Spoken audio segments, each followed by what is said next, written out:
My name is Alina Adams. I was born in Odessa, USSR. I wrote 2 books set in the Soviet Union. My daughter was born in America. I'm going to tell her about the Soviet experience through books. This week we have something a little bit different. We have a collection of short stories, The Most Excellent Immigrant by Mark Budman.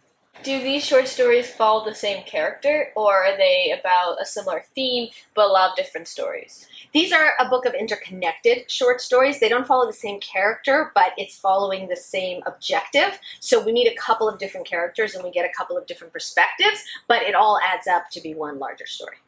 So one thing I've noticed in this book, from the page that I flipped it open to, is that there are dream thieves and other mystical creatures in it. It's definitely a book of magical realism, which is the first one that we've had on this channel. We've talked previously, most of the books have been pretty straightforward novels. This is more fanciful, which does follow in a strong literary tradition, but it's not necessarily for everyone. Although I can certainly see how anyone who was living in the Soviet Union would want to imagine that they were living somewhere else. Because of this magical realism, is this book happier? Is it more positive? Is it lighter to read?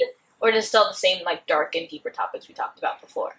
Have you ever had anybody tell you a story that takes place either in the Soviet Union or in the surrounding areas that was light and happy? Well, they have what, dragons now? Well, no, not dragons.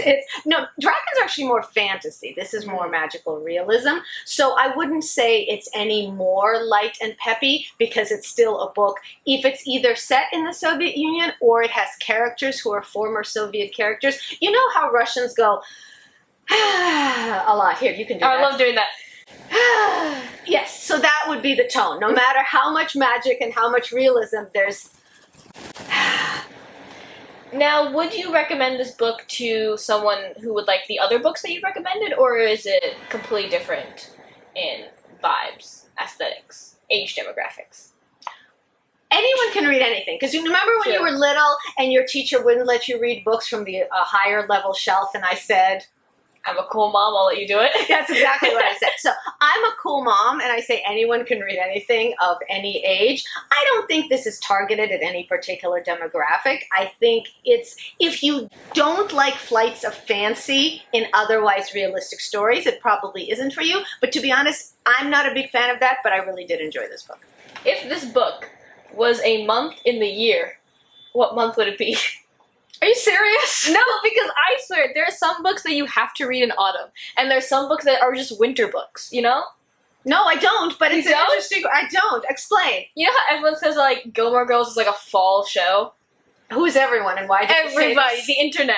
Okay. They're just some, sometimes you gotta read mysteries in winter, you know? Sure. You gotta read romance in spring. They just have a vibe with them.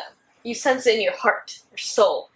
Well, this is very much a November vibe then. This is the first time I've ever been asked this question. It's the first time I've ever thought about this. It's the first time this notion has ever been introduced to me. But I can say definitively and with confidence, November. November. Why November? Oh, fine. Put me on the spot. I think because it's darkening, in the late fall, but not completely winter yet. I just made that up. You know what? Sounds like a proffesh answer. It's definitely a profession. That's also the first time I'm hearing the word profesh. Is your generation just too lazy to finish words? Yep. Okay. That's legit what's going on here. Legit profesh November. Is there anything that we should know about this author that makes them different from the other authors we've focused on before? Well, I'm guessing the fact that he actually does work as a medical translator affects the fact that one of the characters in the book is a medical translator, kind of like in a lot of books that are written by writers. Many of the main characters are writers, in an incredible coincidence. But what I find interesting about that is, A, it's not a profession you really hear a lot about, and B, I think it ties into a lot of Soviet immigrant stories in that a lot of Soviet immigrants who worked especially as doctors in the former USSR, when they came to the US, they were not qualified to be doctors, or they didn't want to go through the process of going to a residency. You know, Grey's Anatomy stuff, they didn't want to do that. I need to put this into context so that she understands. Grey's Anatomy, they didn't want to do all that again. So some of them who were doctors became nurses, some of them who were doctors became nurse practitioners, some of them who were nurses became something else in the medical field. And I find this interesting because this is a character that very rarely gets brought up in literature, so it's kind of fun to see it here.